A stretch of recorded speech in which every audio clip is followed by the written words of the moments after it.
I never thought this trip would become my last moments. I was so excited to travel across the country, to live this adventure with Brian, my boyfriend. But something changed. Something dark started growing between us, and I never imagined it would lead me to this end.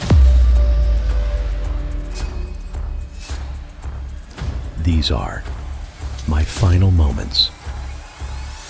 Before we get started, if you enjoy content like this, make sure to subscribe and hit the bell so you don't miss any of our future videos. Hello, and good morning.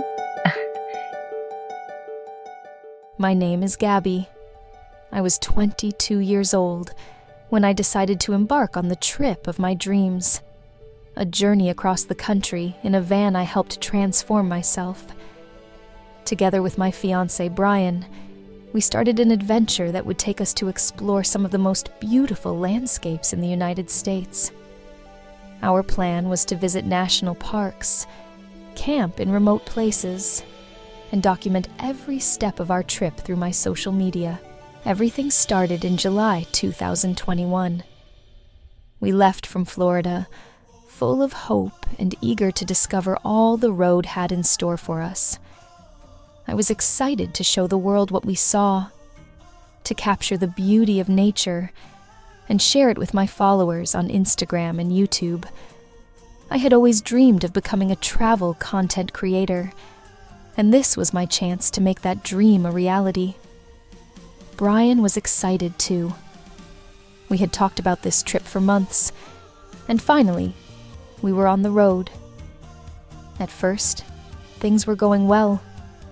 We traveled through Colorado, visited breathtaking places in Utah, and although we had a few moments of tension, I believed it was all part of the experience of being together for so long, in a small space like our van. The photos I shared on social media showed smiles, idyllic landscapes, and moments that seemed straight out of a dream. But behind those images,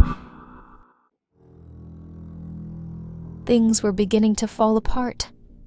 Brian and I were different in many ways, and while those differences initially seemed to complement each other, over time, they became points of conflict. He was more reserved, more introverted, while I loved sharing my life with others, connecting with the world through my posts. Brian didn't always understand my passion for blogging and social media. He felt it took us away from the real experience of the trip. Whereas for me, it was a way to immortalize those moments and stay connected with my followers. As our trip progressed, each day seemed to be filled with more tension. We had already traveled through several states, visiting spectacular landscapes. But the excitement I had felt at the beginning quickly faded. The small fights became more frequent, and Brian seemed increasingly distant and volatile. At times, he could still be the same charming guy I had known, but those moments were becoming rarer. It was as if a dark cloud had settled over us, and I no longer knew how to disperse it. One of the most tense moments of our trip happened in Moab, Utah. I remember it clearly, because it was a day that started with something so small, but ended in disaster. We argued over something insignificant, a disagreement about where to eat or when to continue the trip. It wasn't the first time we had had this kind of argument, but that day something changed in Brian. He was furious, and his words hurt me more than usual. I wanted to stop the conversation before it escalated, but he wasn't willing to let it go. Someone saw us arguing and called the police. When the officers arrived, I tried to stay calm. I didn't want things to get out of control. I explained that we had just had an argument, that it wasn't serious, although inside I felt more and more scared. There was something in Brian's eyes that made me feel vulnerable, as if the situation could spiral out of control at any moment. In the end, The officers decided not to arrest either of us, but they suggested that we spend the night apart. Brian stayed in a motel, and I stayed in the van. It was a lonely night, and as I looked out the window, I couldn't help but wonder if we were in a relationship that truly had a future. Deep down, I already knew the answer, but I wasn't ready to accept it. After Moab's, we continued our trip, trying to leave that incident behind. However, the tension kept growing, and each day it became harder to ignore. Brian had begun making increasingly hurtful comments about my blog, about how I lived my life through social media. "This isn't the real world, Gabby," he would say. "It's all a facade. You pretend everything is perfect when it isn't."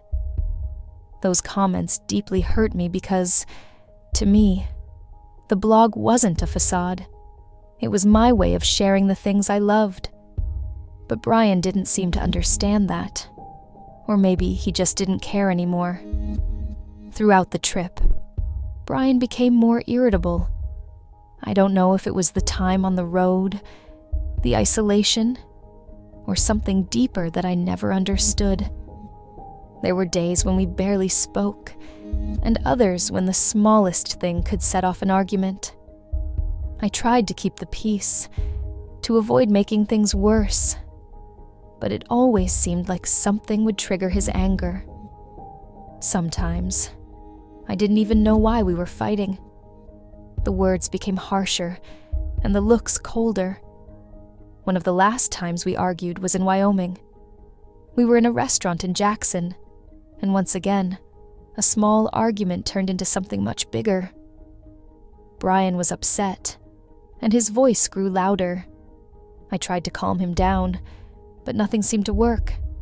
The people around us were staring, and part of me felt embarrassed. But more than anything, I felt trapped. That fight was one of the last moments when I realized that something in our relationship was irreparably broken. It hurt to admit it, but I could no longer ignore what was happening. After that fight, we withdrew further into nature. Brian always preferred isolated places where we could be alone, far from other people. We arrived in an area near the Tetons, a beautiful but lonely place. I remember looking at the mountains and lakes, trying to feel connected to the natural world I had always loved. But deep down, something was terribly wrong. I couldn't enjoy the beauty around me because the darkness within our relationship had overshadowed everything. I tried once more to talk to Brian. I told him that maybe it would be better if we went back home, that we needed a break. I suggested that he could take the van back to Florida, and that I would return to New York's, so we could have some time to think things over. I didn't want our relationship to end this way, but I also couldn't keep going in this spiral of constant fights. Brian, however, didn't want to hear any of it. He looked at me with a mixture of disbelief and anger, as if he couldn't understand why I was saying these things. To him, everything seemed fine, but I knew we were on the edge of a precipice.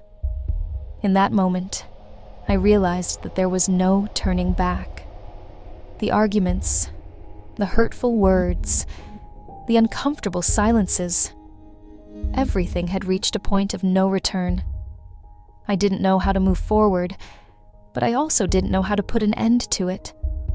I wanted to get out of that situation, but at the same time, I felt tied down, as if I couldn't escape. That night was one of the hardest.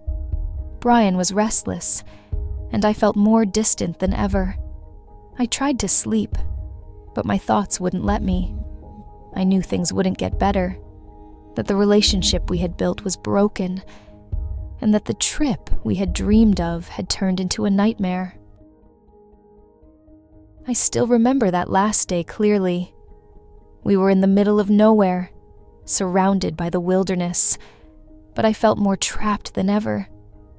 The Teton Mountains, which I had always dreamed of seeing, seemed to lose their majesty as the weight of my relationship with Brian became unbearable.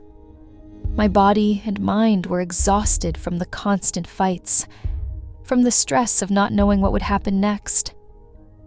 That morning, I had tried to talk to Brian again, suggesting once more that we go back home.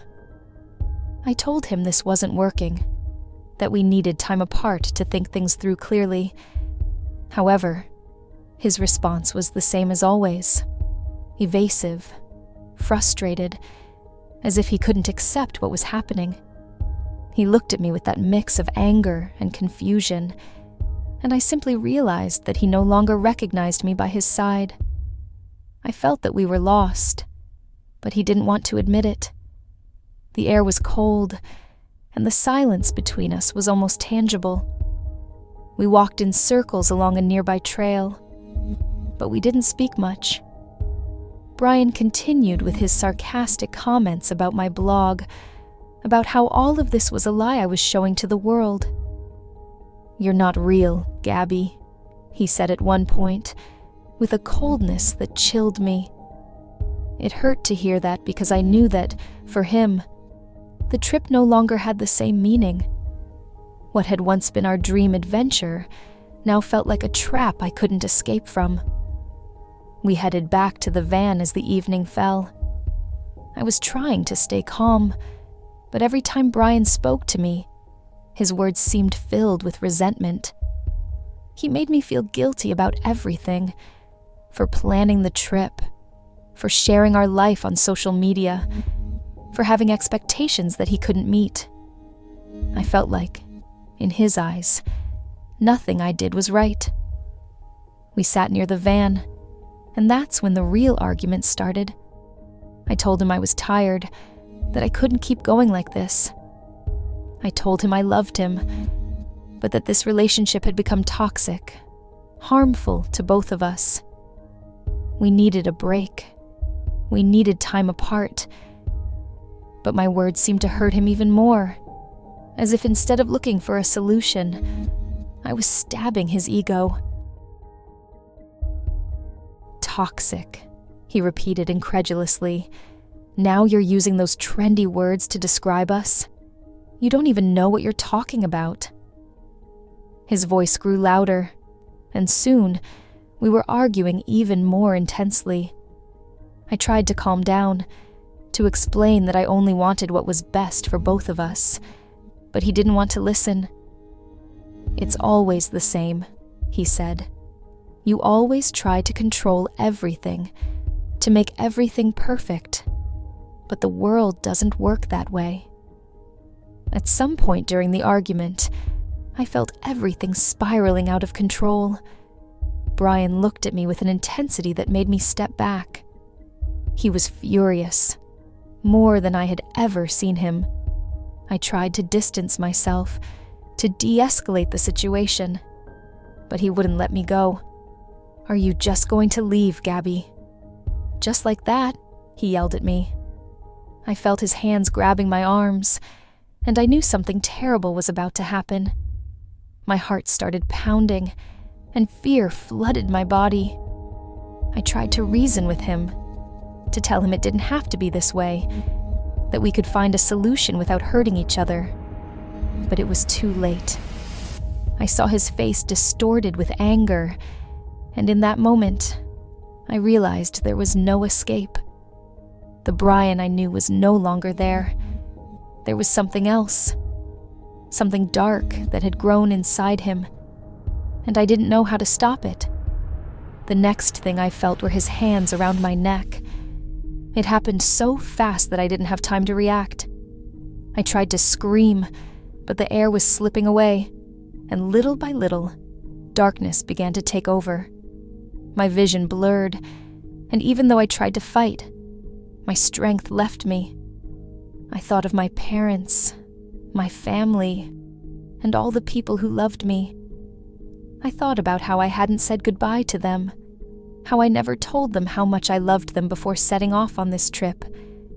Tears filled my eyes, but I no longer had control over my body. My thoughts were fading, and in those final moments, I felt an overwhelming sadness. Not for me, but for everything I was leaving behind.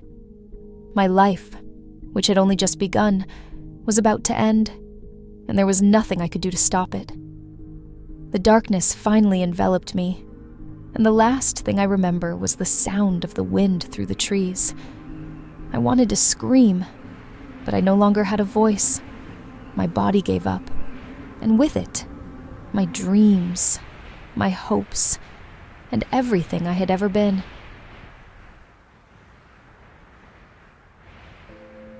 I don't know how much time passed after that. I don't know how Brian left me there, alone, in the middle of what had once been a paradise for me. I don't know if he felt any remorse, if he ever stopped to think about what he had done. All I know is that, in that moment, my story ended. My last thoughts were of my family, of those who loved me, and with the hope that one day someone would know the truth about what had happened to me. My story ended much sooner than I imagined. What began as a journey full of promises, an adventure across the country with the person I loved, turned into a nightmare from which I couldn't escape. My voice was silenced, but I don't want my story to be forgotten.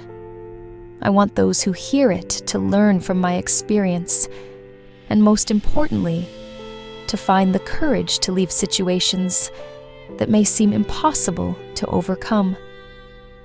If you are in a relationship that makes you feel small, if you feel trapped, or if the person by your side makes you doubt your worth, don't stay silent. I, too, thought everything would get better, that it was just a rough patch. But over time, those small arguments turned into something more. Fear grew, and before I knew it, I was lost, trying to find a way out that never came. It's hard to admit when you love someone, but love shouldn't hurt. It shouldn't make you feel insecure or trapped. If you feel the way I did, please seek help. Talk to someone you trust. Don't keep your feelings to yourself. Maybe, if I had spoken to someone, if I had asked for help, my story could have had a different ending. To those who loved me, to my family, my friends. I'm sorry I couldn't come home. I never wanted to make you suffer. I never wanted my absence to be the source of so much pain. I carry you with me, wherever I may be, and I hope that one day you find peace, knowing that I did everything I could to be happy, to live my dreams.